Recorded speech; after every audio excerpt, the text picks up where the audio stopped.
The Precinct of Amun-Re, located near Luxor, Egypt, is one of the four main temple enclosures that make up the immense Karnak temple complex. The precinct is by far the largest of these and the only one that is open to the general public. The temple complex is dedicated to the principal god of the Theban triad, Amun, in the form of Amun-Re. The site occupies roughly 250,000 square meters, containing many structures and monuments. The main temple itself, Temple of Amun, covers roughly 61 acres and would have been able to hold 10 average European cathedrals. Some parts of the complex are closed or semi-closed, partially large parts of the north-south axis, as they are under active excavation or restoration. The whole southeast corner is semi-closed. The northwest corner is a museum that requires an additional ticket to visit. Most of the southwest is an open-air assembling area with millions of stone fragments, from small to huge, laid out in long rows,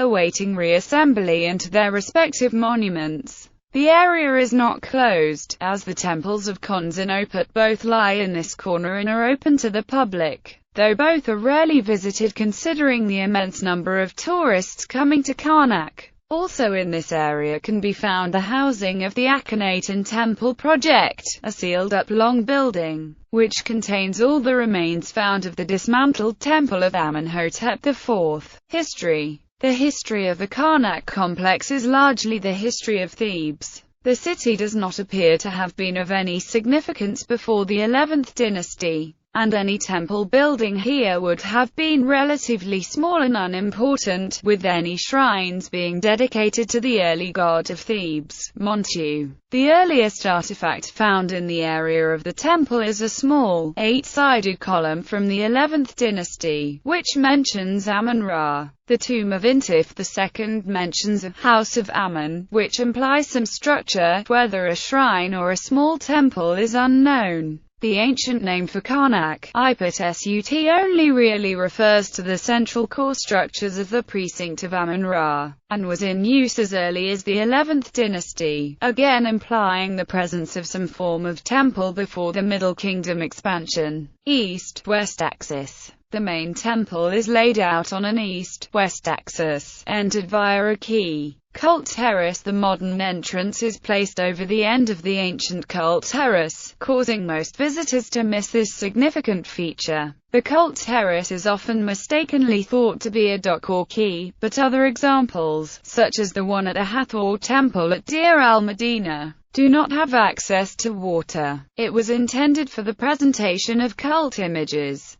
Corridor of Sphinxes. Originally the quay led via a corridor of sphinxes to the entrance to the second pylon, but these were moved aside when the first pylon was constructed. First pylon construction of the current pylon began in 30th dynasty, but was never totally completed. It is 113 meters wide and 15 meters thick. There are large numbers of mud bricks piled up against the inside of the pylon, and these give a clue as to how it was constructed. Forecourt. The construction of the original first pylon and forecourt in the 22nd dynasty enclosed several older structures, and meant that the original avenue of sphinxes had to be moved. Both shrines. These were built in the time of Seti II, and are dedicated to Amun, Mut, and Khonsu. Kiosk of Taharqa. In order to construct this kiosk, the Ram Sphinx corridor was removed and the statues moved to the edges of the open court. Only one column remains in place, bearing inscriptions by Taharqa, Psamtik II and Ptolemy IV Philopator. Temple of Ramesses III. On the south side of the forecourt, there is a small temple built by Ramesses III. Inscriptions inside the temple show the king slaughtering captives, whilst Amun-Re looks on. Bubastis portal. This portal allows exit from the first court to the area to the south of the Temple of Ramesses III. It records the conquest and military campaigns in Syria, Palestine of Shoshenq I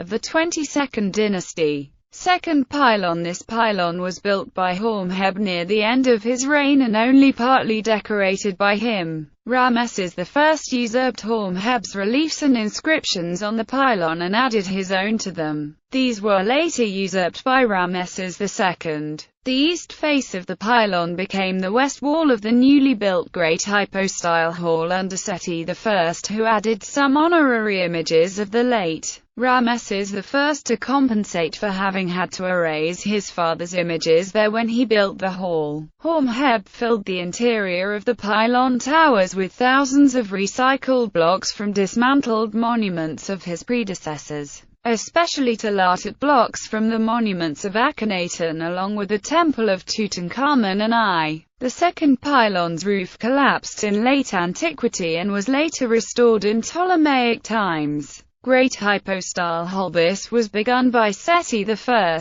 and completed by Ramesses II. The north side of the hall is decorated in raised relief, and was Seti I's work. He began to decorate the southern side of the hall shortly before he died, but this section was largely completed by his son, Ramesses II. Ramesses' decoration was at first in raised relief, but he quickly changed to sunk relief and then converted his raised relief decoration in the southern part of the hall, along with the few reliefs of Seti there, to sunk relief. He left Seti I's reliefs in the north wing as raised relief. Ramesses also changed Seti's names to his own along the main east-west axis of the hall and along the northern part of the north-south processional route, while respecting most of his father's reliefs elsewhere in the hall. The outer walls depict scenes of battle, Seti I on the north and Ramesses II on the south. These scenes may not show actual combat, but could have a ritual purpose as well. Adjoining the southern wall of Ramesses II is another wall that contains the text of the peace treaty he signed with the Hittites in the year 21 of his reign. Third pylon through the walls of the Hypostyle Hall is the mostly ruined transverse hall, alongside a reconstructed third pylon of Amenhotep III. Though much ruined in antiquity, it was quite splendid, and parts of it were even platted in gold by Pharaoh Amenhotep III.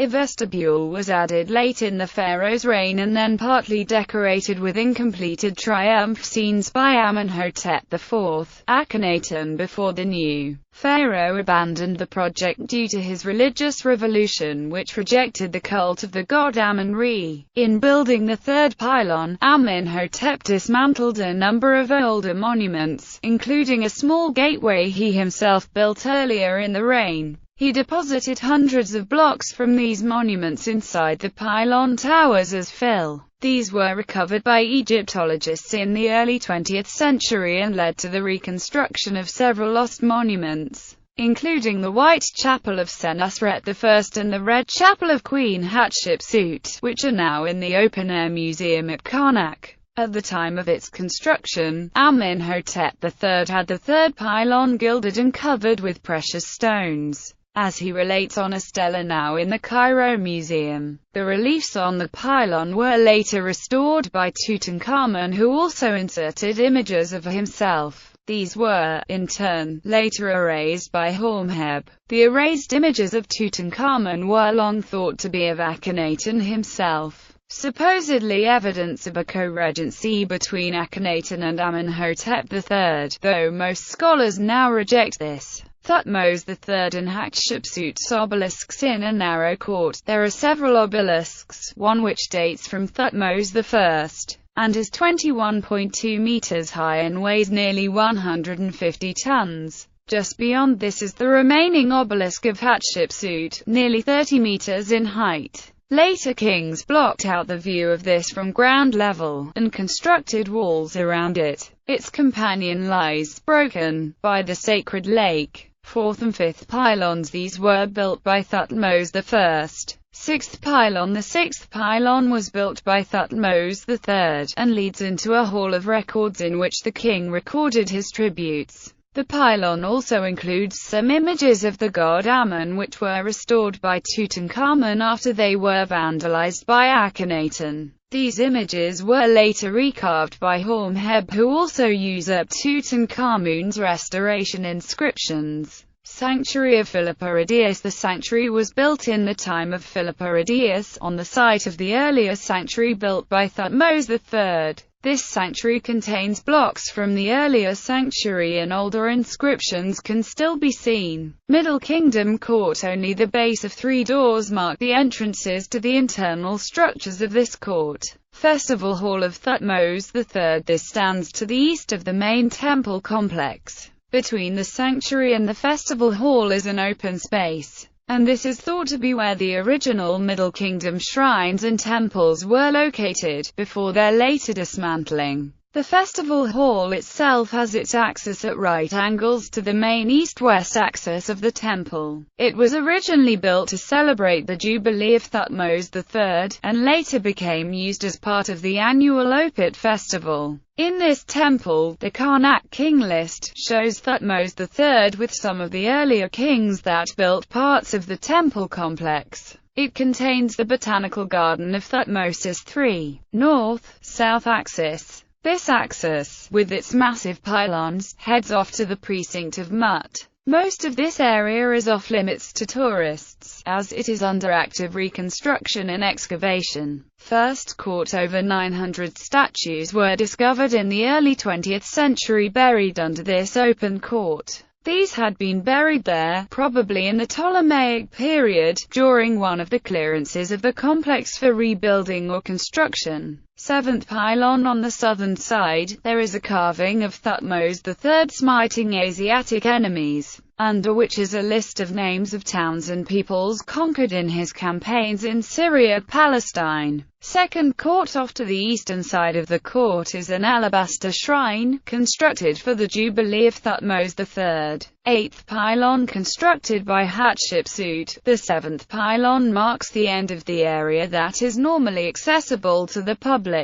3rd Court. 9th pylon. This pylon was constructed by Hormheb. It is hollow and allows access to its top, via internal staircases. 4th Court. 10th pylon. Again, it was Hormheb who built this last pylon, using the talatit from the dismantled temple of Amenhotep IV as core building material. There are 4 registers of scenes around the gateway, in the name of Hormheb. Other structures located within the outer precincts of the complex are a number of other structures, some of which are accessible to the public. Sacred Lake. The Sacred Lake was where priests purified themselves before performing rituals in the temple. The Sound and Light Show is now viewed from a seating area next to the lake. Temple of Ptah. This small temple lies to the north of the main Amun temple, just within the boundary wall. The building was erected by Thutmose III, on the site of an earlier Middle Kingdom temple. The building was later enlarged by the Ptolemies.